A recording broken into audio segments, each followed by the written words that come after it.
Hey there, Nomads of Lore. I'm Jonathan. And I'm Sean. And together we are Mead and Mischief, your home away from no home. Today we're going to be doing our Take 2 reaction to Episode 8 of The Wheel of Time.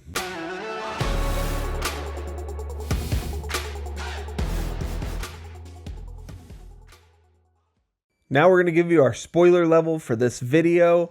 We're going to go through book 3 for the remainder of this video up until a point, and then it's going to go a little bit deeper. But we'll give you a warning at that point, kind of let you know what's going on. I might even put in some headphones to listen to some music while Sean continues to talk or something. But anyway, we'll give you heads up when that comes. And so for this is our Take 2 reaction or review or discussion or whatever it is of Episode 8. And so in our Take 2s, normally every one of them's a little bit different, but basically we're just going to go pretty much storyline by storyline and kind of give you our thoughts on how we're liking things, how we don't like things, what we could see, done differently or whatever. What's changed since what's changed? Yeah. If we are enjoying something more now that we've watched it again, or we've seen some other people's reaction, and we're like, oh, that's actually a really good point. We like this more. So that's how it's going to be. Let's get started.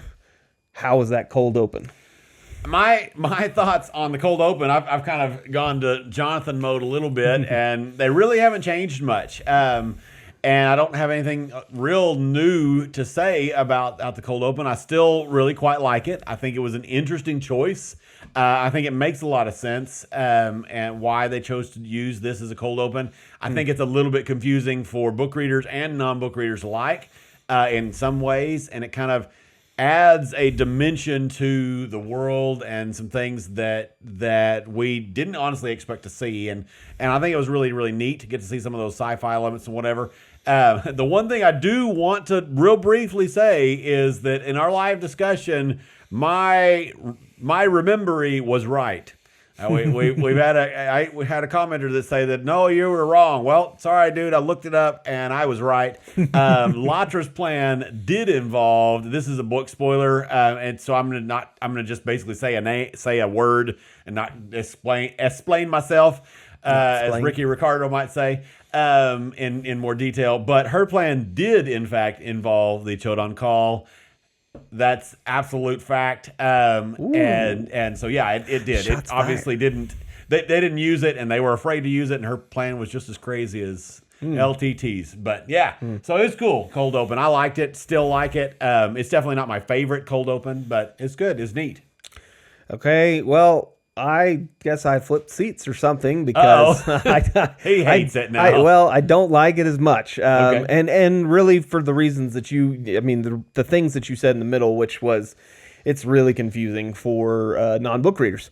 I think there needed to be a little bit more given information, something. I think we're going to get that. I think we will, and I'm fine with that. But I did enjoy the end of it, especially like seeing out the window. That was just like a woohoo moment because, it kind of opens the eyes to what you barely get touched on in the books. And so it's really, that was really cool. It helps to set, in my mind, that really helps to set the Wheel of Time show in particular apart from some of these other things and some of those concepts. And so I think it was really cool, that piece especially. So really my complaint boils down to the other cold opens got a definite beginning and a definite end. They got this full scene that gave us something out of it. That by the end of the episode, you were like, "Oh, that's why they put this cold open in here." This one I felt was just not as well done. It wasn't as obvious. Not as obvious. It definitely ties into the ending of this episode for sure. It does, but it just wasn't as obvious. And so that was my thing. And I can see that. Part of me just wanted more of Luce Theron. And I know we're going to get that. But for me, it's like I said before, I actually enjoy this as a tease, almost like the tease we get with the Seanchan later, where we kind of get a tease of the world is bigger and basically a to be continued. So it didn't. I definitely want more, but I think at this point we will get that. Now, if that's all they ever do, then again, but surely not. Surely not. So yeah, awesome. Well, let's move into Perrin and Loial.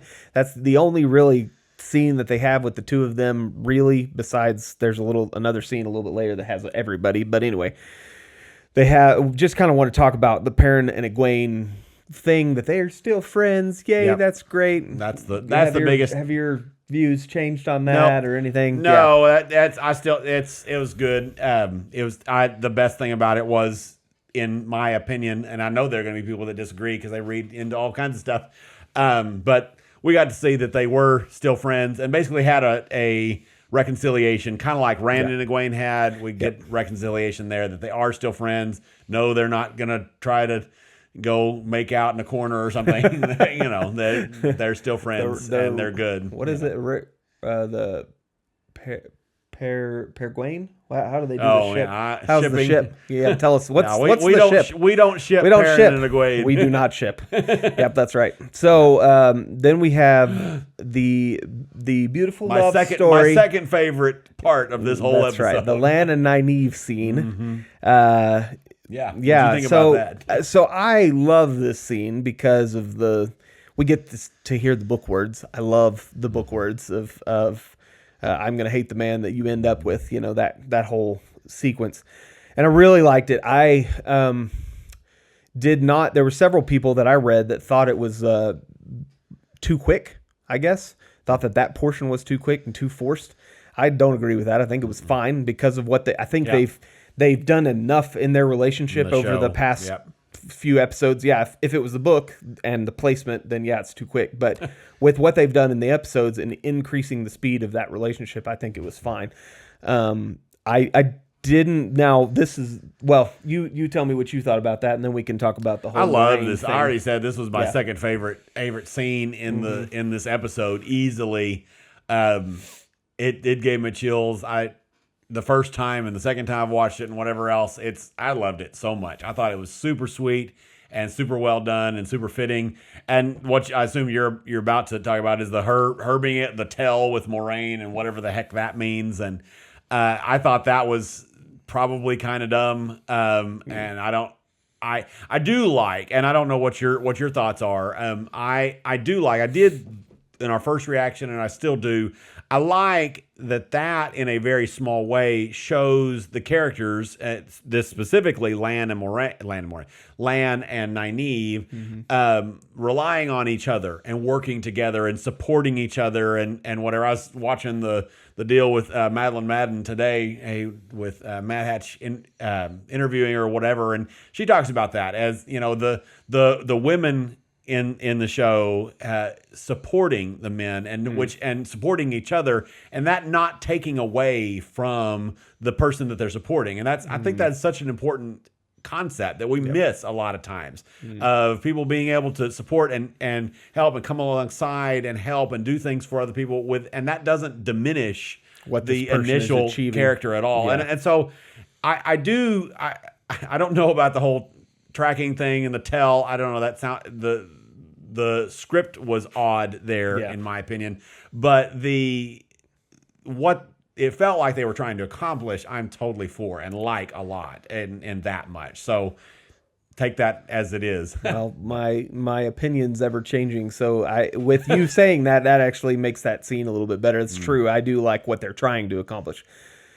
I agree with the tell thing. It's just kind of like, okay, so I guess we have to, what it felt like, that small portion felt like, okay, we've got to have Lan follow Moraine. So how do we get this to happen? Because the bond is silenced or whatever. I can't remember the wording they use, but bond is diminished. One negative with that, I will say, that we're missing is we're not seeing that Lan is also a super expert tracker as well. Yep. And so so I mean I could see somebody being upset about that.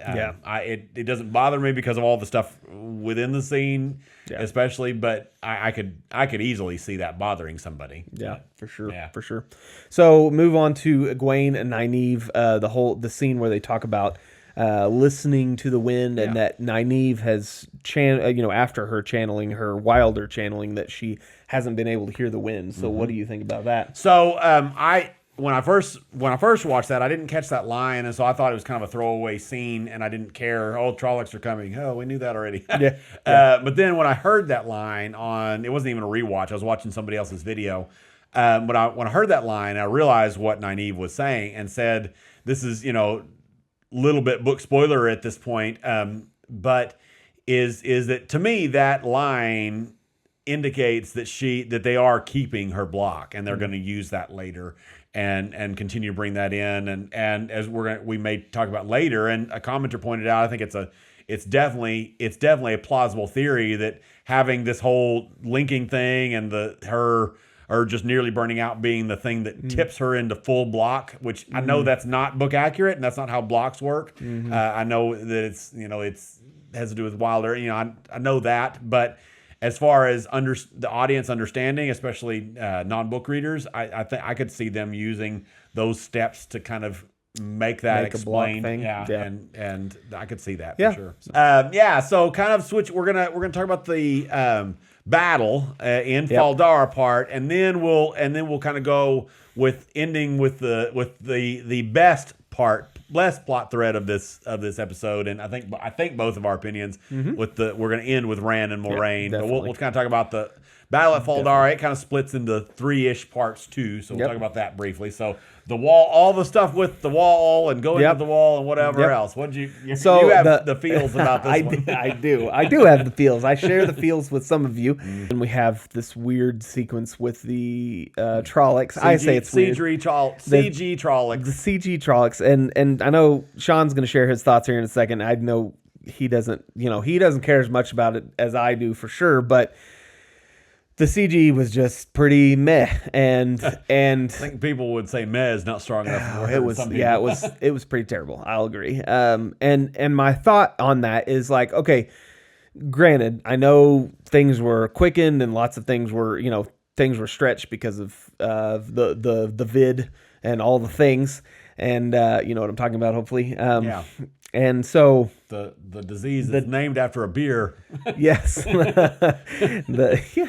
a good, forgot about that. Anyway, so I know that's what was probably going on, so I can kind of give a pass for most of it, but at the same time, I know that they had to have had at least some shots of some Trollocs somewhere in all of the different Trolloc scenes that we have that were actually real people dressed up as Trollocs in front of a green screen somewhere. Could be. And my thought is add some of those in with this CG and make it go from oh my gosh, that's like 1990s Windows 95, maybe 98 second edition bad CG to, okay, we'll give it a pass that it's like 2000s CG with, whatever. But anyway, that's just my opinion. I just felt it was kind of, as you say a lot, it took me out of the episode in that part for a while, just because I was like, that is terrible. So what about you? So I will not disagree with you or anybody else that the CG was not very good. It was not very good. And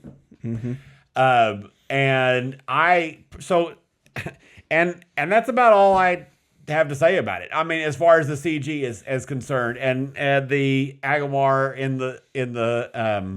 in the wall thing and whatever, that makes sense. The people that are saying, why would they go up and just sit in the wall? Well, because that's a defensible position. So I don't understand that complaint. 3 reasons I give it a pass. One is same things he just said. I know that they were up against a lot of time constraints, and I know that the studios were not giving them any extra time and whatever else and all the things with that. So that's number one thing. And for anybody that's going to say I shouldn't give them a pass, I can, and I'm going to.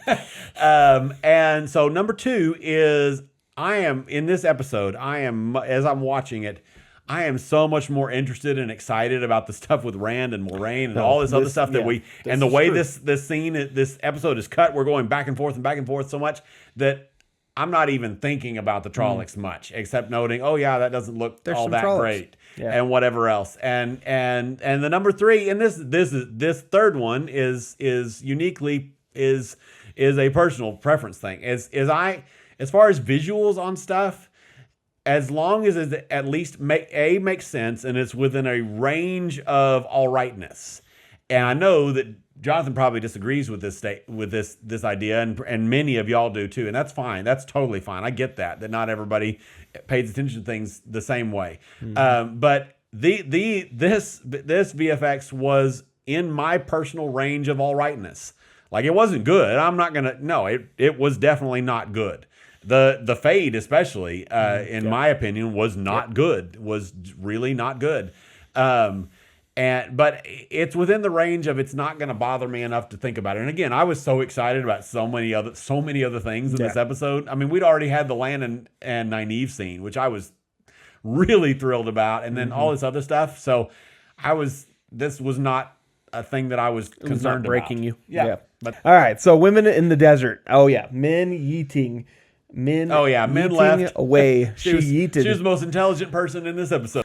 So let's talk about the ladies outside linking and having that and being a little bit different than the books. So I personally really enjoyed the fact that they had their own battle. I know a lot of people were like, oh, they took everything from Rand or whatever, but I personally enjoyed it to a woman. Yeah.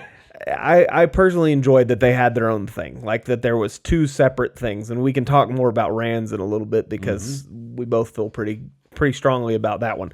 But for this one, I personally enjoyed it. I did not like the way they did it, so that's a little bit different. But that's specifically because of Nynaeve, right? Yes, specifically because of Nynaeve, which is the next thing. Do you feel about the same way as far as liking the fact that they had their own battle?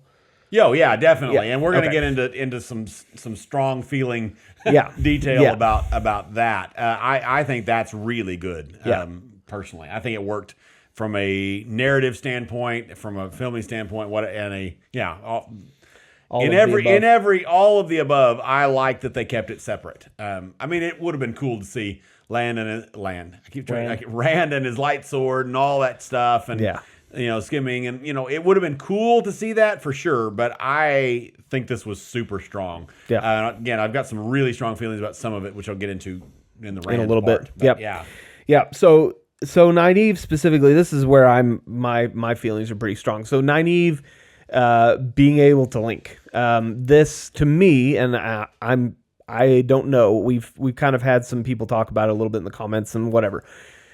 I don't feel like she should have been able to link, because that would say that she has the ability over her channeling to be able to give that ability to somebody else, in my opinion. And so the fact that she was able to do that at this point without having any training, and the only time she's channeled is these two random Wilder channelings that she's done, I had a really big problem with that. And I think a better way, and I know hindsight's 20/20, but I think a better way of doing it would have been she couldn't link. Egwene could, and the other people got all together, but she couldn't link for some reason. And she's sitting over there, and she's frustrated, and then all these Trollocs come in, and something else happens, and she does a third Wilder channeling. And I know we talked about, if they keep doing the Wilder channeling, oh my God, we're gonna die, because this is terrible, because anyway. But I think it would have been stronger, because it would have been able to show that she had a block. It would have been like, why can't you channel? I don't know what's going on, and she would have been freaking out, and there would have been a lot more emotion in that whole thing, instead of just these women, they're able to link like that, and all of a sudden explosions. Now, the actual CG of the lightning calling down, it was like a Thor, god of thunder, lightning striking down on his awesome hammer. So it was cool. You did like that? I loved that. You had some issues visuals with some of those channeling things. Yeah, no, from episode 1, visual of that was really, really cool. Yeah, it was really cool. The last of this kind of arc is Nynaeve dies, right? Or gets burned out or whatever else. Essentially, she's not dead, but she's mostly dead, right? And she's mostly dead. And so there are some different layers to this. And I don't necessarily think all this is great. And I don't think that part is great either. Essentially Egwene heals Nynaeve through the power of sadness, and somehow, and the issue I still have with that, and this is, a comment that I'm going to bring up in a minute, from one of our commenters actually helps me a lot with this, and does. But the one thing I will say is, Nynaeve, when we've seen this sort of what we've been calling, a lot of people have been calling Wilder channeling, was this uncontrolled explosion of power. And with Egwene, it was, I mean, I guess it was still uncontrolled, but it looked more like Moraine's weaves. Like it looked more like Moraine's weaves, and so it looked more controlled, and it was still like she wasn't trying to do it, and it was essentially through the power of sadness and whatever else. And so I still am not, I still don't necessarily love that. Yeah. Now later, you know, and this is that. Yeah, I was just saying this is not really a later spoiler, but she gets better and better, and she is quite the prodigy with technique and all of that kind of stuff. And so her and Nynaeve's Wilder channeling looking different, I don't think that's a problem for me necessarily. It just felt closer to Moira, and that's exactly the way to put it. But the one comment that somebody did make that actually helps me a lot, in my thought process of being okay with this scene, is the fact that in the show version, Egwene and Nynaeve are ta'veren, right? Mm-hmm. And we know in the books that some really dumb stuff is able to happen because of ta'veren. You know, yep. One that we bring up early, you know, like we've talked about in a book review for the book, Rand being able to defeat a blade master, even with his training being minimal. I mean, the only explanation I can see for that is he's ta'veren, yeah. And was essentially lucky, and whatever else. And so basically the pattern essentially forced Egwene to heal Nynaeve and whatever else kind of, and all of that. And basically it was the will of the pattern. And because they were, the pattern weaving around them, and that, even though I do think it's plot armory, and I do think it's pretty Deus Ex Machina, mm-hmm. And whatever else, it at least is a more canon-y way of explanation. Yeah. And so that actually helped me a lot because I was feeling worse and worse and worse about that. But that comment really helped me feel better about it, that I'm okay with it at this point. Yeah. I didn't like it, for mostly the same reasons. The one thing that I'll add there that I didn't like was that she shouldn't have been able to be burned out by somebody else through the Legion. That should have stopped. And I felt like we just did that because it's like we got to have a little bit more emotion, drama in this for drama's sake. Yes. Yep. And it's like, well, we had Lady Annalise die. Like, we could have made that a bigger deal. Nobody cared about her. I guess not. But I don't know. I just felt it was a little forced. Yeah. Just like some of the other stuff is. I still agree. This section is easily the worst part of this episode for me. It's not for the same reasons a lot of people have been saying. It's not because it's the women taking the stuff. But in a minute, because I feel really strongly about that one. But so let's go inside where Perrin and Loial are sitting, and Perrin's like, "I want to do something. Right? Way the leaf sucks, man." Yeah, which it was good. That's my to see Perrin him voice. Finally, yeah, that was he great. Has like the lowest voice out of all the guys, and I'm like, anyway, sorry. Where the leaf? Where the leaf sucks, guys. Yeah. So I really liked that moment in particular because we got to see Perrin actually struggling, and I understand why they, as Brando Sando said, did Perrin dirty this season. Yeah. I understand. I mean, that was almost the only respectable, reasonable way to deal with what they decided to do in episode 1, which I still am on board with. I am too. I still am on board with the way they've done it, and it still makes a lot of sense, and all of those things. And so, but I did like that we finally saw Perrin hit some of his internal wrestlings come out and in a very natural way. And so I liked that. It was a small moment. It was really good. Look, the one thing, I still like show loyal and #loyal lives, and I hope that that's true. I really hope that's true. And all of that. But the one thing I will say for those of you who are loyal, show loyal haters out there, and I don't know if you're still watching any of our videos, and whatever else. If you're like hardcore haters, I don't know why you're watching our videos, but thanks for the viewership. But maybe you're looking for a different opinion, and hopefully you are. Hopefully it'll help you change. I said hardcore. I meant like the way extreme. Hopefully it'll change your thoughts about it, though. You should go back and watch. But the one thing I will say that I'm starting to feel a little bit that is kind of more in that camp is I am missing some of the insecure Loial and the ear twitching Loial. Like I don't care too much about the actual ear twitching, but the whole concept that's with, because we haven't seen that, and if Loial is still alive, and this may actually help with that. Yeah. His near death experience may help bring that side of Loial in, and so hopefully we will. But I'm missing it right now. I still like show Loial, but I'm missing that. Yep.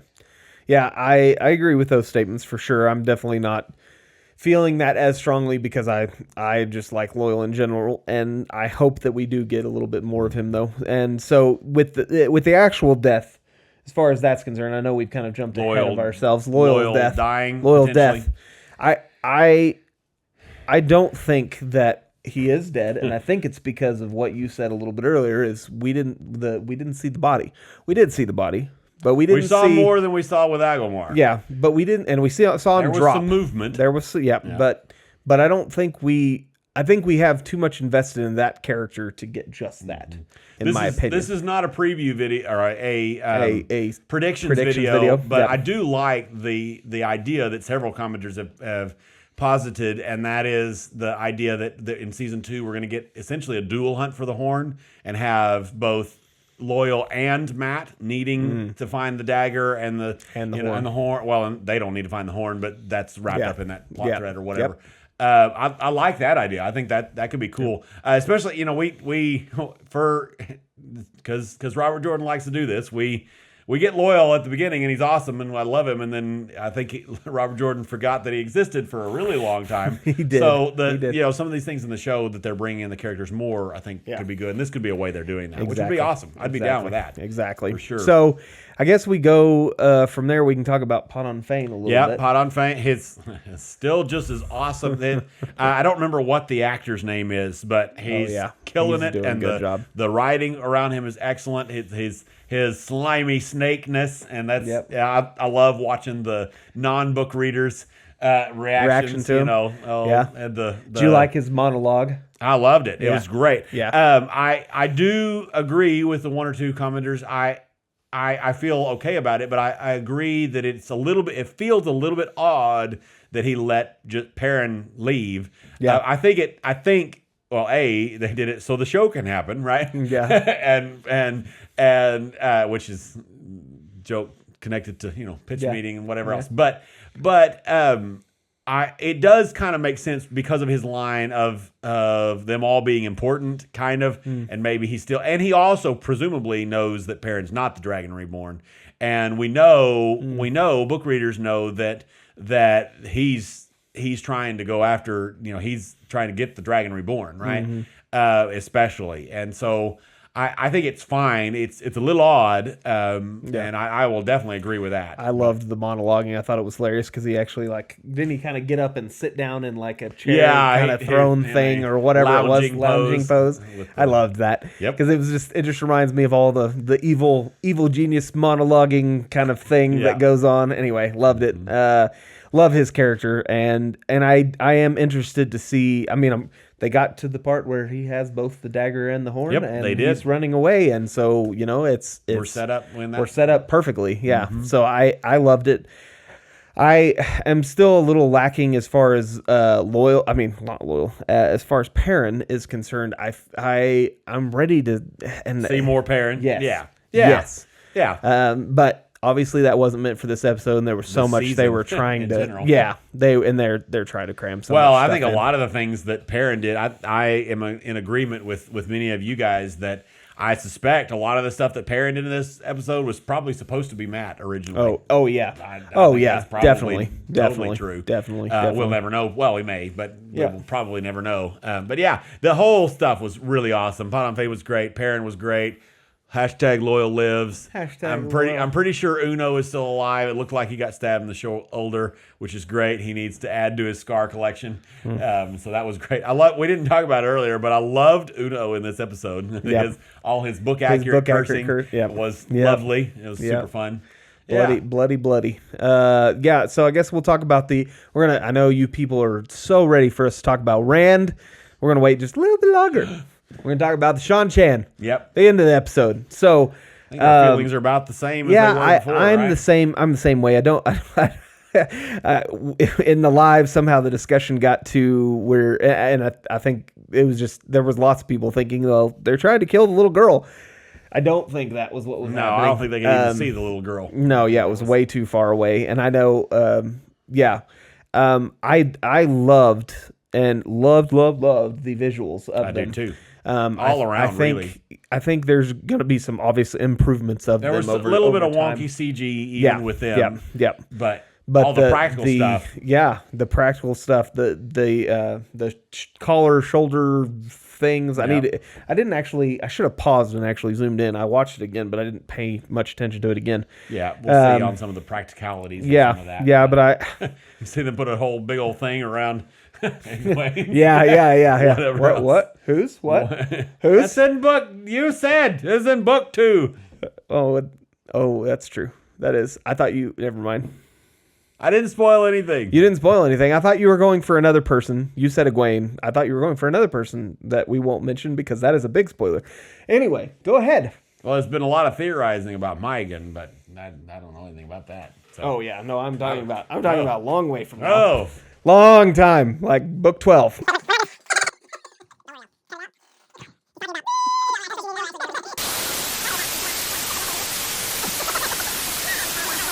Now that we're back, what are your thoughts on the Seanchan? I actually really love the visuals as well. I like the mouth guard things. It's extremely off-putting, which is I think is perfect. I've already said in both of our previous videos about this episode that I love the face paint / tattoos. I'm betting tattoos. That's my guess. But either way, I love that of the Suldam and all of that. I love the visuals of that. All the pointy helms and all that was very book accurate. It made me so excited to see, even though it's a terrible part in the books, but to see the Egwene stuff, to see book 3, happen. It's going to be horrifically awesome. Yeah, it's going to for sure. I love the ending. It was really good. They weren't trying to kill the little girl. You heard it here first. Nope. I'm sure you didn't hear it here first. No, and I think I don't know. I don't know what they were necessarily trying to do, but I honestly thought in my head it was just like a show of power kind of thing. Well, I know there wasn't anybody around to see it, but it was just like a way that they were pulling in their ships or whatever else. I mean, or what? I think the little girl there was to kind of signal to the audience that, oh my gosh, scary thing. Well, and also I still say, why didn't she run? Yeah. I mean, even running sideways, even if it was useless, why didn't she run? Well, and the little girl is probably also, now that I'm thinking about it, obviously something that's hard to visualize sometimes when there's not a person on screen is the size of an object. Scale. Yeah, and the scale. True. Yeah. So they put her there to show, holy crap, it's a big wave coming. Right. That could be true too. So let's round all this out, as Sean would say, a Seanism, not a Johnism. Math teacher. Round out this thing with a Rand and Moraine stuff. So definitely, yes, and Ishamael. Ishi. Yep, definitely the best plot thread by far of the episode. So I loved the dream sequence.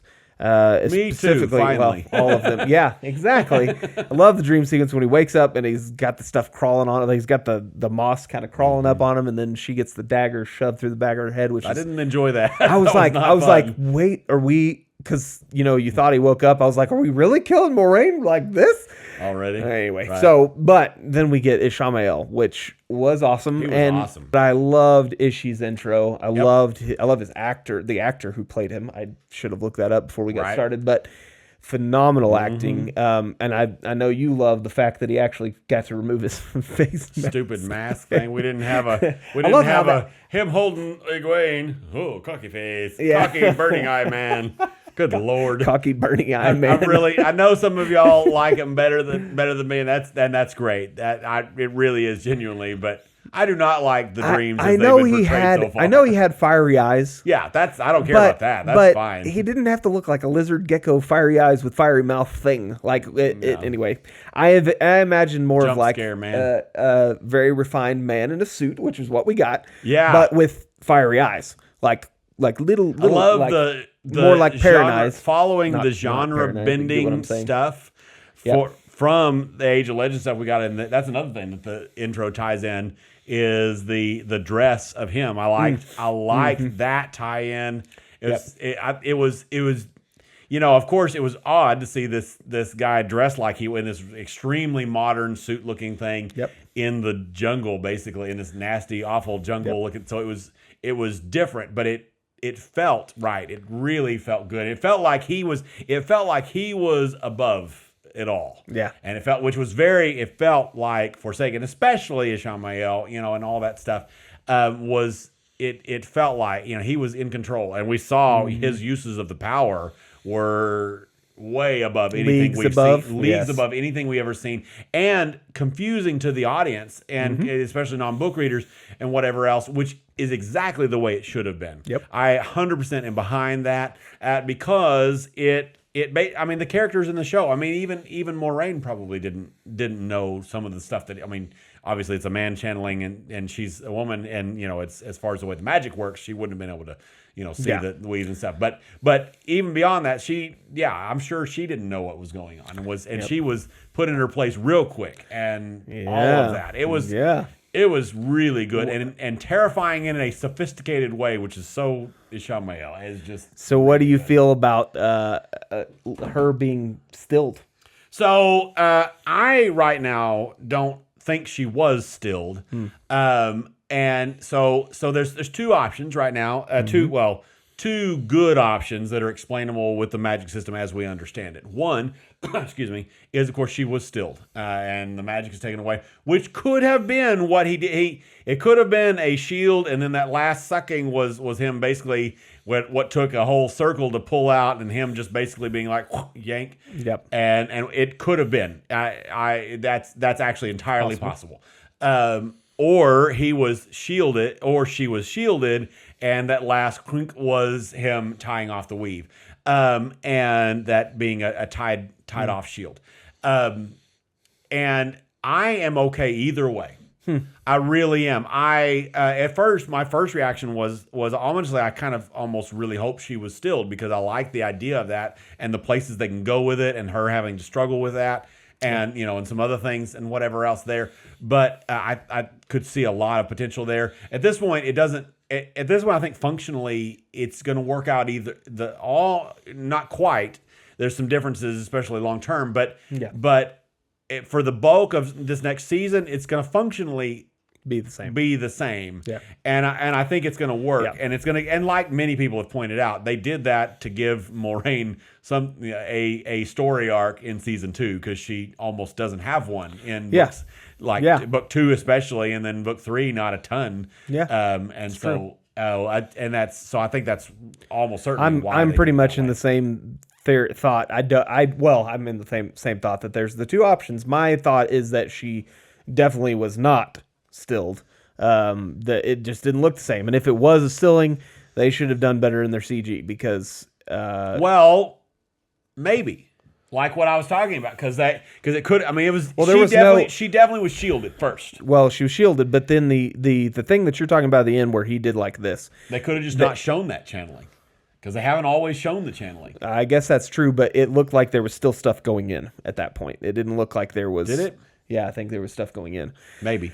Anyway, I carefully watched all the channeling that you could see, and all you can see is stuff going into her, none coming out. And so visually, it would have made more sense, obviously, to make it look more like Logain. Obviously, not black stuff coming out, but the weaves. Well, and we definitely see what looked like the same sort of animation style of the shield. Yep, we saw that for sure, and it going and falling into her, which that is fairly book accurate for a shield and whatever else. Yeah, and but I'm in the same boat as you. I don't think it really matters either way, honestly, because things. I won't go into that, but anyway, I don't think it really matters, because there's it basically functionally is the same. Yeah.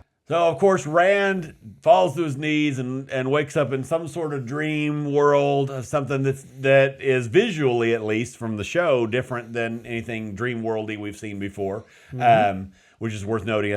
We won't go into any theories or predictions on what kind of dream or not dream or whatever else was happening there. Because of spoiler reasons, there are a few different options, and as long as you put good spoiler or warning tags, you're welcome to discuss that in the comments and whatever else. When we bring our Discord server online, you can learn about that on New Year's, and you can talk to us over about it all there too. Yeah, but so that doesn't really matter for this discussion. But so whatever it was mechanically, Rand gets into this basically a possible future that Ishamael seems to be showing him. Right, Ishamael seems to have complete control over, or fairly complete control over this space, whatever is going on there. And he's tempting him to the dark side of the Force. It basically is you know, have you heard the legend of Darth Plagueis the Wise? You know, basically it's that moment, right? But way cooler than that moment, in my opinion. Oh yeah. And he's tempting with all these ideas, and Rand is suspicious from the beginning. He's not sure that it's Egwene, and then he's not sure that it's his Egwene, and there's a lot that's internal that he's wrestling with clearly, and we get some of the moments could be interpreted different ways and whatever else. Some of the interpretations I've seen people put, I think, are maybe a little bit wishful thinking, but it doesn't matter. I'm not even going to bring those up because it's irrelevant to the larger conversation here. But him basically showdown with the Dark One, right?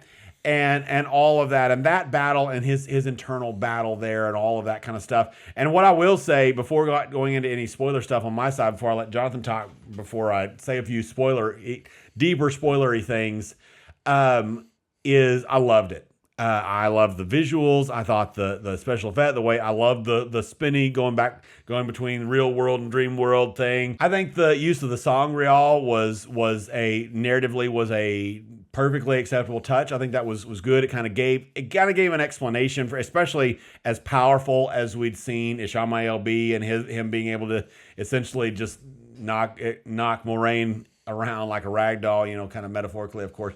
And basically seeing that, I think that was a good narrative piece to be able to, he's got this thing that is helping him be able to do what he's able to do. And so I think that made total sense, and it was great. So I loved this sequence and this section, maybe, and I'm gonna have to go back and rewatch the season, a time or two for sure to decide this, but it may be my favorite section of the show thus far. I thought it was tremendous. So I've got a couple more things to say about it. There's even more spoilery, but before I do that, what did you think about all of this stuff? I agree. Definitely really good. I don't know if it was my favorite sequence, but it was really good. And the things that it leads to, the things that we know that happen, as far as him breaking the seal underneath, right? Yeah, and all of that was what I like that. What I love I love that it is ambiguous, and it's like, okay, so what so did he kill him or not? And then the little smirk that you get from Ishi at the end, and you're like, okay, is he dying or not dying, or why is he happy about this? That kind of thing. That's great. I loved all of that, and I'm really looking forward to what's to come as far as that. I mean, everything Rand does. I'm looking forward to all of it because it's just awesome. So season 2 is going to be good. I bet season 3 is going to be where it really gets real, though. Oh yeah, you heard it here first. Oh yeah, season 3, and all those people that have been hating on it all this time, they're going to come back in season 3, and they're going to be like, maybe they're going to be like, holy crap, it's actually pretty good. Maybe no, they're going to be like, holy crap, this show is still on. We canceled it. Different, yeah. We canceled it.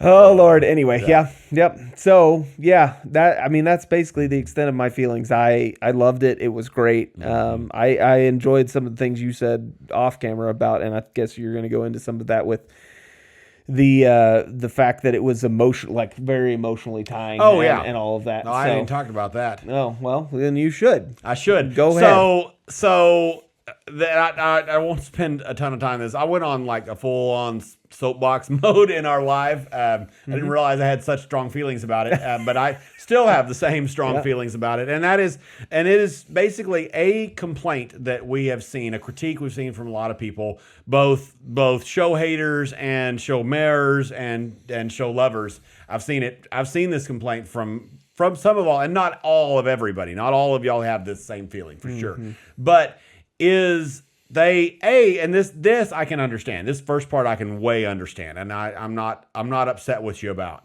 and that is that that they would have liked to have seen Rand do his cool skimming thing and light sword and whatever else. And I said that already, I think earlier, and that would have been awesome. That would have been cool to see, and I can understand. There's some scenes from the books that haven't happened at this point that I would have loved to have seen happen too. And so I can understand being sad about that one.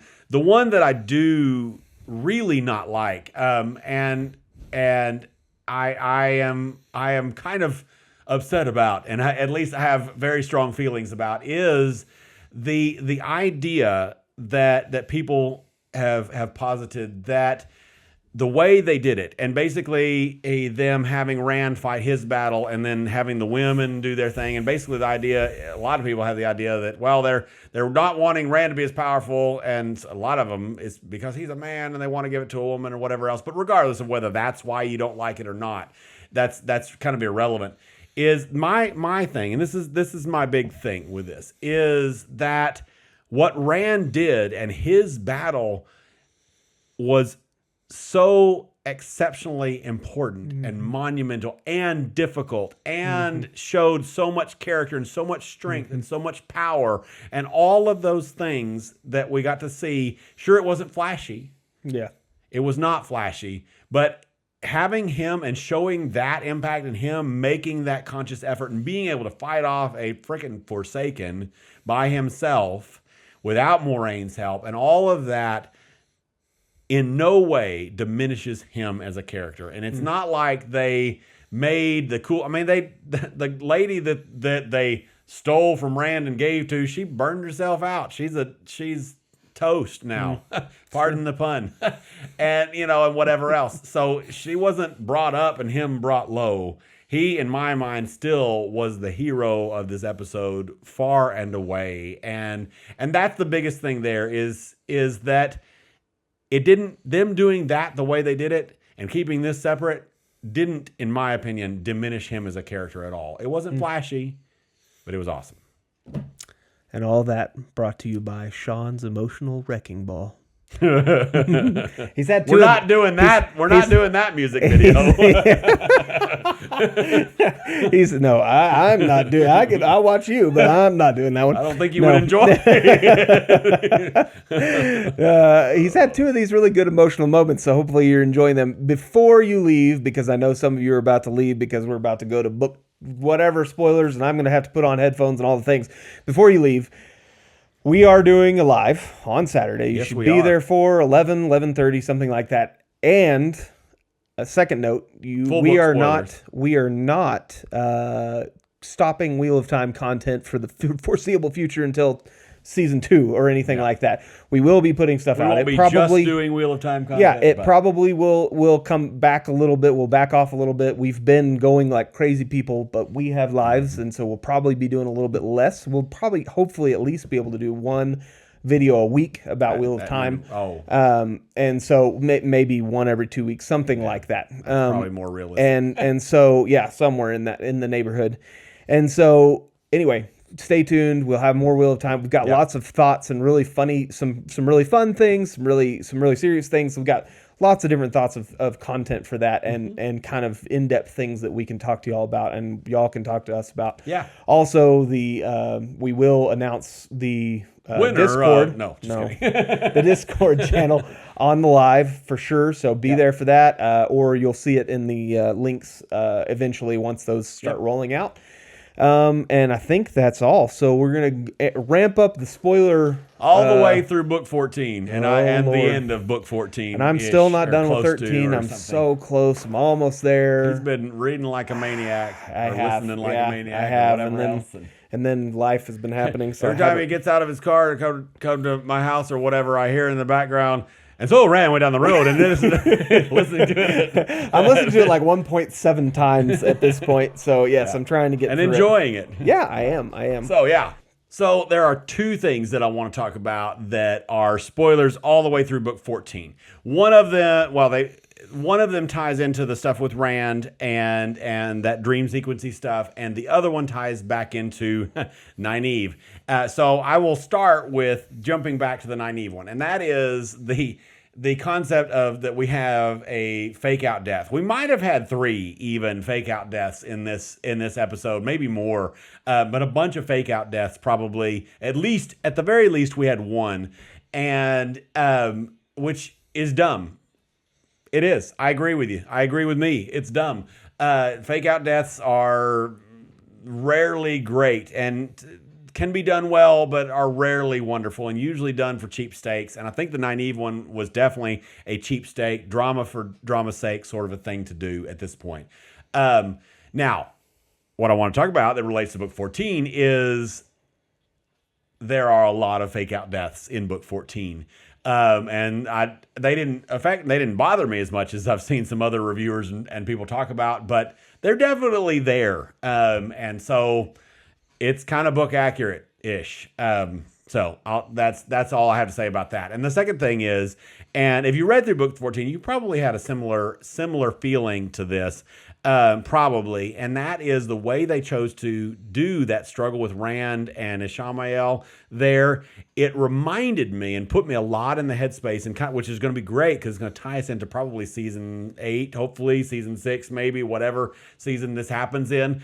And because it reminded me a ton of the end scene and the whole flicker scene. We didn't get flickers of different scenes, but the whole dealing with futures and dealing with struggling. And as some people have pointed out, they essentially did Egwene's accepted test, right?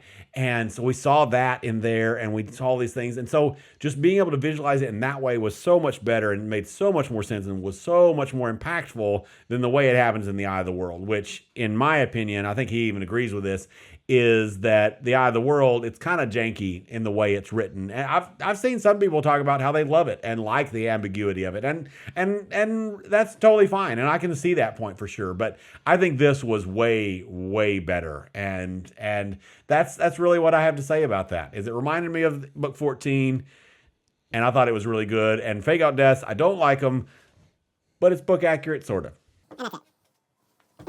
That was fast. It's not a huge point. It's just okay. It's just It's good. But I'm ready to come back and listen to this. One of the things that I have to say, you probably wouldn't be like so mad to hear, but the other one you would not like. Okay. For sure. All right. Well, thank you guys for tuning in. Yeah. If you want to support us on our channel, you should definitely go down in the links. We have some Amazon affiliate links down there of our gear, the hardback books. We might find some other stuff and throw it down there. But anyway, go down there, click on one of those links, and you don't even have to buy what's on the links. You can buy whatever. Still supports us, and it doesn't cost you a dime extra. So thank you guys so much. Look out for the live coming tomorrow, and I guess we will see you on the flip side. You guys are awesome. Comment, like, subscribe. Hey, made 1,000 subscribers today. Yes, we did. So excited. Like, comment, subscribe. You guys have a wonderful Bye-bye. evening, afternoon, morning, all the things.